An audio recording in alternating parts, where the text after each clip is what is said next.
sudah seperti ini ada Dr. Iwan Kartiwan, ya, beliau bekerja di Puskesmas Cimandala, terus juga di klinik, terus di klinik juga dan perusahaan, ya. Jadi saya dari Galeri Farmasi dekat ya, tetangga ya Pak Ustadz ya. Kita di Galeri Jakarta Bogor, kilometer 511,5. Ada yang kenal Haladin di F Sulfur? Kenal Pak? Haladin di F Sulfur? Oh itu? Oh belum kan pakai Haladin ya? Nah, itu dari kita, dari Galeri Farmasi juga, ya. Jadi di sini saya mau bacain rundownnya. Nanti ada presentasi dari Dr. Iwan. Setelah dokter beres presentasi, nanti ada sesi tanya jawab. Di sesi tanya jawab itu jika ada yang berani bertanya atau bisa menjawab dari tim kita, ada hadiahnya di depan, ya. Jadi tak kenal kata saya, kenalan dulu. Ini mungkin ada yang pernah kenal sekalian atau Kuprek, Java, Garban ya? Jarban. Ada yang pernah kenal? Belum. Masya Allah, pasti semua ya Pak Ustadz ya. Alhamdulillah. Kalau kenal berarti udah kenalan sama si merah putih ini nih. Sekali udah kenal? Udah belum? Kalau yang lain boleh nggak? Kasih bagi informasinya. Ayo, ada yang berani nggak? Ke depan. Yang udah daftar.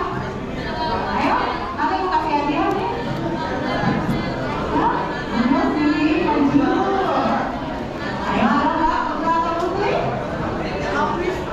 Coba yang merasa pernah kenal sama Skabimet, angkat tangan. Akhirnya. Sini boleh? Aska. Sini? Sini Aska. Maju ke depan. Ada yang kenal? Sini dong, kenalan lagi. Saya mau nanya, gimana sih rasanya kenal Skabi ya? Dulu Garban dulu ya namanya ya, katanya ya. Malu-malu ya Pak Ustadz ya, sepertinya. Baiklah, kalau malu-malu sudah pada sarapan kan semuanya? Kalau sudah, saya mau cek konsentrasinya ya. Kalau saya bilang selamat pagi, tepuk tangannya 1 kali, selamat siang 2 kali, selamat malam 2. Oke, udah siap konsentrasinya? Selamat pagi. Kurang semangat ini kayaknya. Coba tangannya diangkat semua. Selamat pagi. Nah, ada itu pondok pesantren Nur Sada ya. Selamat siang. Siang. Malam.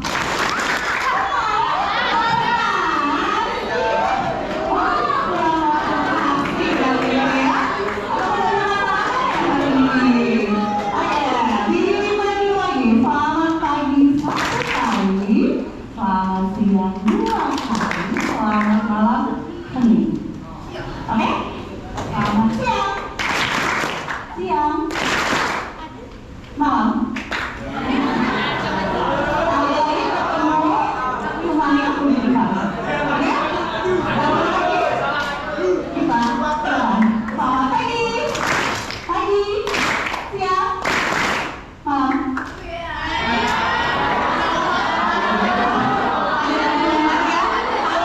Nanti yang tadi masih bertepuk tangan harus konsentrasi.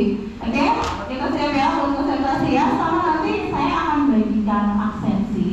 Tolong diisi nama dan langsung diparaf saja. Ya? Nanti akan juga dari Putra dan Putri ya. Tolong diisi ya. Oke?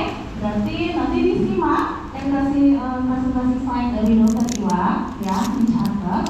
Kalau nanti sudah selesai baru kita sesi tanya jawab. Oke, Dede, bisa kita mulai caranya? Bisa belum? Bisa. Suaranya kemana suaranya? Bisa. Gitu dong, biar semangat. Oke, kalau gitu saya persilakan kepada Dr. Iwan dan Tega. Assalamualaikum warahmatullahi wabarakatuh.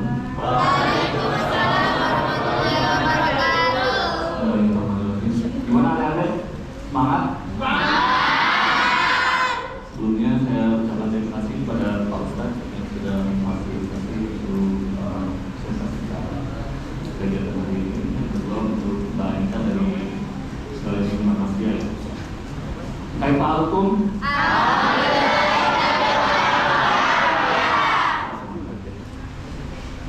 Ya, lanjutnya. Nah ini Skabies ya. Skabies ada yang tahu penyebabnya apa?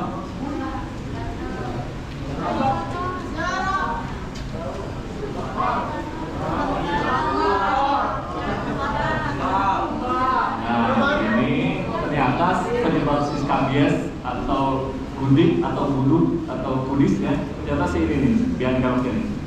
Si kutu kecil kalau di mikroskop ini tampil di mikroskop nih, seperti ini dia. Dia sebenarnya membuat terowongan di kulit sehingga kalau di tangan itu terlihat benangnya. Itu dia membuat terowongan di kulit buat bertelur biasanya. Ya. Nah, gejala dan diagnosa skabies ini gejala yang umum pada penyakit kulit ini biasanya yang utama itu gatal. Nah, yang khas pada skabies ini dia ingat ya, gatalnya lebih gatal pada malam hari. Kemudian menyerang pada sekelompok manusia, misalnya di sini nih, di asrama, di pesantren, di pondokan, di keluarga. Makanya nanti kalau santrinya skabies, hati-hati di rumah biasanya suka nular Ustaz. Seharinya apalagi satu kamar, kamar luar. Jadi biasanya satu rumah diobatin semuanya. Kemudian adanya bintil atau borok tadi ya, karena si kutu tadi dia membuat terowongan untuk bertelur di bawah kulit. Nah, teman-teman yang belum mengalami kelainan ini seperti jari-jari tangan ya, kelihatan. Kemudian pergelangan tangan, si keluar, lipat ketiak, di pusar, kemudian di area keluarga penis banget dia. Kemudian di bokong juga ya. Nah, ini ditemukan kadang ada kecil, namanya ini Sarcoptes skabies. Nah, ini kan penampakannya. Nah, ini di sela-sela jari. Nah, kelihatan ya, itu karena itu dia si skabies ini kalau di tanah itu dia membuat terowongan. Terowongan dia bertelur jadi kutu lagi. Nah, pas banget kalau penampakan skabies. Nah, gimana penularannya? Pesantren suka bareng-bareng nggak dulu deh? Nah, ini gampang banget ya, karena kontak langsung seperti tidur bareng, kemudian menggunakan spray bersama, kontak langsung skin to skin, jabat tangan atau melalui kontak seksual. Tadi kemudian pergantian pakaian. Ada yang suka ini kan gantian pakaian nggak? Jenis temennya? Ada. Ya, ini ya. Jadi jangan lagi untuk berganti pakaian karena bisa menjadi penularan skabies. Tadi sudah disinggung, ada yang tepat ya, Santren, Ustadz, asrama, penjara, Pati Jompo yang berkerumun itu. Nah, ini tips pengobatan dan pencegahan. Ini harus pas ya. Kalau pengobatan skabies ini harus dengan obat yang tepat. Karena kalau kita diobatin dengan antivirus, antibakteri, ini tidak akan mati Ustadz si kutunya ini. Nah, ini obat yang efektif pada semua stadium, dari mulai kutu, lava sampai telur. Pengobatan ini biasanya seluruh bagian kulit, seluruh badan kecuali muka. Yang ada luka ataupun tidak ada luka. Karena tadi ya sudah disinggung si luka itu karena tadi si kutunya ini bikin terowongan di bawah kulit untuk bertelur. Makanya kadang terdapat tanah atau luka di kulit. Nah, biasanya ini dioleskan sebelum tidur. Sebelum tidur minimal 8 jam dan tidak terkena air.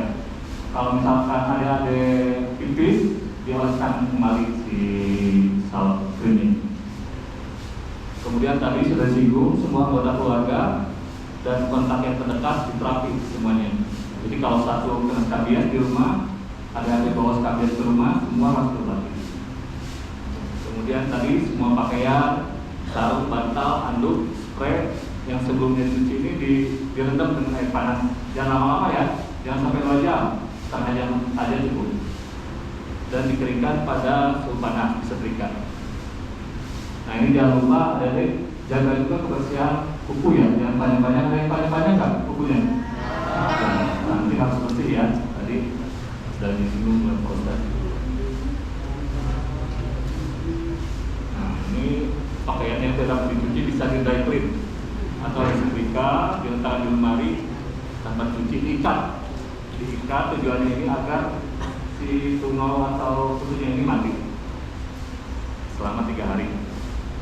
Tadi lantai, karpet, area bermain harus divakum ya, biar si kutunya ini hilang. Nah ini karena sensitif terhadap tungau tadi dan produknya tidak segera hilang, maka data-data ruang masih menetap biasanya 3-4 minggu. Dan pengolesan ini biasanya diulang seminggu sekali. Ya. Tadi diingat-ingat, pengolesan ini tidak cuma di tempat yang gatal ya, seluruh tubuh kecuali muka biasanya itu malam hari, minimal 8-12 jam. Dan ingat kembali kalau misal kencing kemudian cebok harus dioleskan kembali ya, dan kayak gitu. Nah ini krimnya ya, ini berbentuk krim. Kalau salep kan ini ya Pak, kurang efektif ya. Kalau ini tidak berbekas, kemudian langsung menyerap sekali ini. Nah ini cara pemakaiannya diingat-ingat, 1 kali pemakaian. Oleskan seluruh permukaan kulit, terutama sela-sela jari tadi, 4 bokong, dalam kuningnya,